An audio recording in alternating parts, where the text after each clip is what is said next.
Good day mga katots. For today's video, ari kita di karon sa JRCCM Auto Repair Shop. Karong adlaw may ara kita nga pasyente diri nga Mitsubishi Estrada. Ang iyang problema sini, ang iyang air condition wala nagagana. So moto gi-check anay namon una ang iyang pressure. So pag check namon sa iya pressure, way gid sang pressure, gamay na lang nabilin. I-check ko naman ang iyang tubo kung nagalamig, wala gid naglamig. So amo to nga troubleshoot namon kung diin bandang iyang leaking. So hambal ko sa akong mga warriors, ibaklasa ang iyang evaporator base ara dira ang leaking kay i-check kapon ta kung may buslot iyang evaporator. Di gibaklas ten sa mga warriors ang GRCCMA kay para mabalaan ta kung may ara nga leaking iyang evaporator. Sang nabaklas ng iyang evaporator, nakita namon nga may ara sang kinitkit sang ilaga. Wow, gibuhuan gid niyang filtero, naghimo gid sa sang iyang kuiba-kuiba dito sulod. So amo na mga katots, gi baklas namon kag gilimpyuhan. Wow, ara iyang buslot ba? Gibuslotan gid niyang filter. Kag damo pa siya gibilin nga mga ramo niya Grabe gid ya katonto nga ilaga ni. Ginghimo gid niya nga kasilyas ning diri banda sa side sa blower. Abaw tanawan nyo ara iya nga mga gibilin nga mga itats diri Pasensya sa mga nagakaon dira habang nagatanaw ni nga video.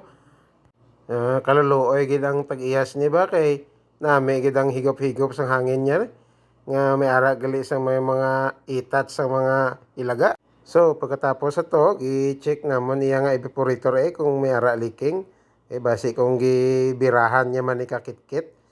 So maayo na lang gid nga wala gid sang may gikitkit. Maayo man siya mamili katong mga baratuhon lang iya gibirada. Karon kay okay man iya nga evaporator, gipangita naman kung di niya nga leaking. So moto na bantayan ko nga daw ga basa-basa man niya nga compressor sang oil. So amo ni ang isa ka indication abe nga leaking. Gitanggal namon niya compressor kag i-check ni iya diri nga puli banda. Karon kay wala pa ko na kondento, baklas ko ding puli kay para mabalanta kung dito ginahalin ang iya nga leaking. So pagbaklas namon, diri ginhalin ara ga basa-basa sa oil. Na amo na siya, isa na siya ka indication nga may ara leaking. Nga dira banda ang leaking kay aning oil halin ni sa iya nga compressor. Karon mga katot sa fast forward ta. So gibalik na namo tanan tong munggi pang baklas. So okay ng compressor. Karon ang problema naman, hindi magana iyang compressor. May problema sa iyang electrical wiring. So amo to troubleshoot namon kung din banda ang iyang problema. Kay basing kung may gibirahan naman ning aton nga migo nga ilaga. Ang amon nga una gibuhat dira, siyempre gi-check anay namon ang iyang mga fuse kag mga relay kay base dira lang ang problema. So pag-check namon okay man tanan, ang iyang fuse okay man, ang iyang relay okay man. Tapos sa mga katots, gi-check namon tanan niya mga sensor katong iyang pressure sensor kag ang iyang thermostat sensor.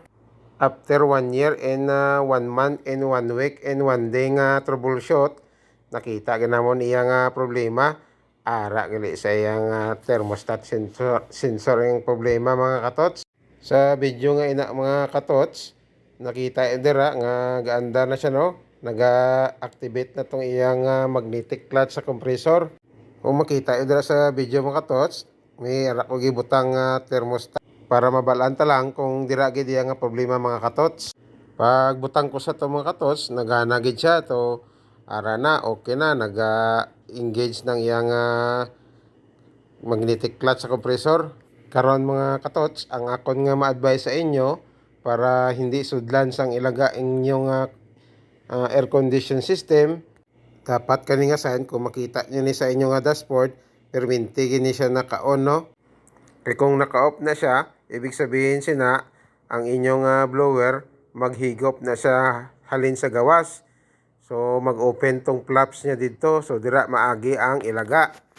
Amo ni isa ka symbol mga katots nga makita ninyo nga ibig sabihin sina open ang inyong nga flaps nga halin sa gawas. So dira mag-agi ang ilaga mga katots. Kung diri sa ato na mga katots wala kayo na ginagamit ng symbol nga na kay para lang na sa mga mabugnaw nga lugar. Kay instead nga mag-aircon sila, i-open lang na nila ang ilang nga flaps para sa gawas na sila magkuha sang bugnaw nga hangin. So, amo lang ito mga katots. Salamat!